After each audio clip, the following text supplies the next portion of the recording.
இதேவேளை அடிப்படை வசதிகளற்ற நிலையில் வீடுகள் வழங்கப்பட்டுள்ளதாக சிலாப நகர சபை துப்புரவு பணியாளர்கள் குற்றம் சாட்டுகின்றனர். இந்த வீடுகளுக்கு கட்டணங்கள் அறவிடுவது தொடர்பில் முன்னர் அறிவிக்கப்படாத நிலையில் கடந்த வாரம் கட்டணம் அறவீடு தொடர்பாக அறிவித்தல் விடுக்கப்பட்டுள்ளதாகவும் இவர்கள் குற்றம் சாட்டுகின்றனர். இந்த பணியாளர்கள் 2 வருடங்களுக்கு முன்னர் சிலாபம் நகர மத்தியில் வசித்து வந்தனர். எனினும் அப்போதைய அரச வீட்டு மற்றும் சமுர்த்தி அமைச்சு இவர்களை வீடுகளில் இருந்து வெளியேற்றுவதற்கு நடவடிக்கை எடுத்தது. இவ்வாறு வெளியேற்றப்பட்டவர்களுக்கு வீட்டுத் திட்டத்தின் கீழ் சிலாபம் நரிய கொடல்ல பகுதியில் வீடுகள் நிர்மாணித்து தருவதாக 2013ஆம் ஆண்டு வாக்குறுதி அளிக்கப்பட்டது. எனினும் வீடுகள் நிர்மாணித்துக் கொடுக்கும் பணிகள் இதுவரை பூர்த்தியாகவில்லை. இந்த குடியிருப்பு தொகுதியில் 54 குடும்பங்கள் வசித்து வருகின்றன.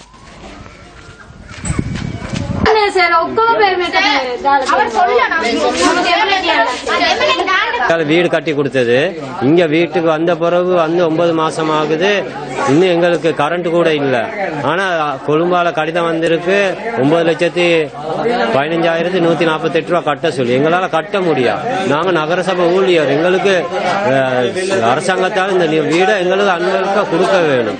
இதுக்கு நாங்க இவ்வளவு காசு கட்ட சொல்ல நாங்க எங்க போ பிள்ளைங்க மூலம் வச்சுக்கொண்டு இருட்டுல இருக்கிறது மிச்ச ஆபத்தான நிலைமையில இருக்கிறது. 1 வருடத்திற்கு அதிகமான காலம் வீட்டு நிர்மாண பணிகள் முன்னெடுக்கப்பட்டு வந்த போதிலும் நிர்மாணிக்கப்பட்ட வீடுகள் எவ்வித வசதிகள் மற்ற நிலையில் உள்ளதாக பராமரிப்பு பணியாளர்கள் தெரிவிக்கின்றனர்.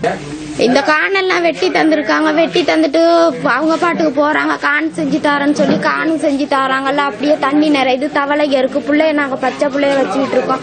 கரண்ட் தர சொன்னா கரண்ட்டும் தராங்கல்ல. டிரான்ஸ்பார்மர் செய்யலன்னு சொல்லி டிரான்ஸ்பார்மர் செய்யல.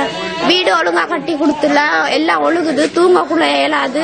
சின்னவனை இங்கிட்டு போட்டாலும் ஒழுகுது. கான்ல எல்லாம் பாம்புக வருது. அடிக்க இயலாது. ஒன்னும் செய்ய எழுது இல்ல. நல்லதா சரியில்லையான்னு கூட பார்க்க எழுதுல. எல்லாம் வர்றாங்க செஞ்சு தரேன்ட்டு சொல்லிட்டு போறாங்க. கடைசியில பார்த்தா செஞ்சு தராங்களே இல்ல. எவ்வித வசதிகளுமற்ற வீட்டிற்கு பணம் செலுத்துவதற்கு தம்மால் முடியாது எனவும் இது தொடர்பில் விசாரணைகளை நடத்தி தீர்வினை வழங்குமாறு சம்பந்தப்பட்ட அதிகாரிகளிடம் மக்கள் கோரிக்கை விடுக்கின்றனர்.